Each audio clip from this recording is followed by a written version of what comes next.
everyone! Today I'm making a video to illustrate how the United Nations is doing everything in its power to ensure that we are not accredited for their event, despite the extensive process I went through.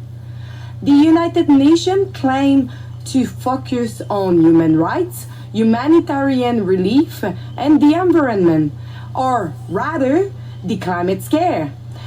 The United Nations is not an organization elected by Canadians. Instead, it comprises oligarchs and elites who possess most of the world's wealth, delegated to speak on behalf of citizens. They often travel by jet or private plane, and yet they are the one instructing regular citizens to make sacrifices to save the world. Skeptical media outlets like ours that have attempted to expose their hypocrisy are not welcome at their private meetings. They prefer to have complete control over how their events are covered and by whom. They dislike being challenged and exposed and are willing to go to great lengths to deny accreditation. They blocked my colleague Sheila Gunn-Reid for asking tough questions of Canadian delegates at a climate conference after Canadian officials whined for her to be banned.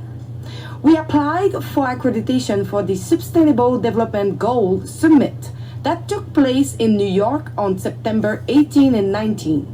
They mentioned on their platform that nations will discuss how to achieve the UN Sustainable Development Goals, including ending world hunger and poverty, improving incomes and education worldwide, and increasing access to clean water and sanitation. This may seem great at first glance, but how much freedom we will need to sacrifice to achieve it? I initially applied for their accreditation on May 31st. Their website specified that accreditation is typically reviewed within 2 weeks. After not receiving a response, I called them multiple times to inquire about the wait time. After speaking with several different individuals, someone finally informed me on July 24th that I needed an I-visa for foreign journalists working in the United States to receive accreditation from them. Even though I am a Canadian, on the same day I applied for the US I-visa, completed all the necessary steps, and paid the $185 US fee. Subsequently, they requested an appointment at the American Embassy for an interview and fingerprinted.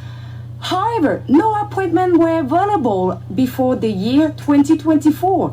I made numerous calls in an attempt to secure an expedited appointment.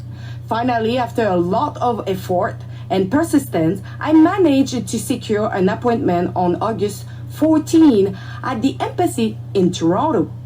I traveled back and forth, completed all the required steps, received a rejection, and the embassy requested more information, which I provide. However, up to this day, I have not received any email from them regarding the status of this I-visa.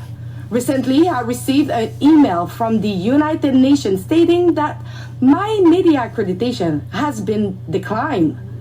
How can independent media, who are trying to do their job and cover events from a different perspective, navigate such a highly restricted and controlled process that never provide the real reason for refusal?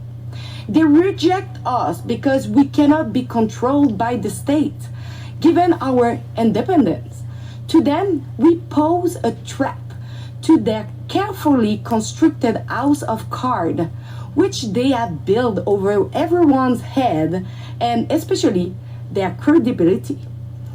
The UN observed Press Freedom Day, but they are hypocrites on this issue, like they are hypocrites on climate change. In the United States, the First Amendment supports the idea that press should be free to publish information from any sources without censorship, injunction, or prior restraint. However, in Canada, under the leadership of Mr. Trudeau, we are currently living under harsh censorship and media restriction. The United Nations hold significant power and influence over many countries. Therefore, if they decide not to deal with skeptical media, these media outlets will encounter various hurdles in the accreditation process. This is the reality of what happened behind the scene in the media acceptance process.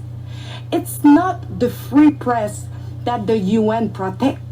They protect themselves through censorship time and time again.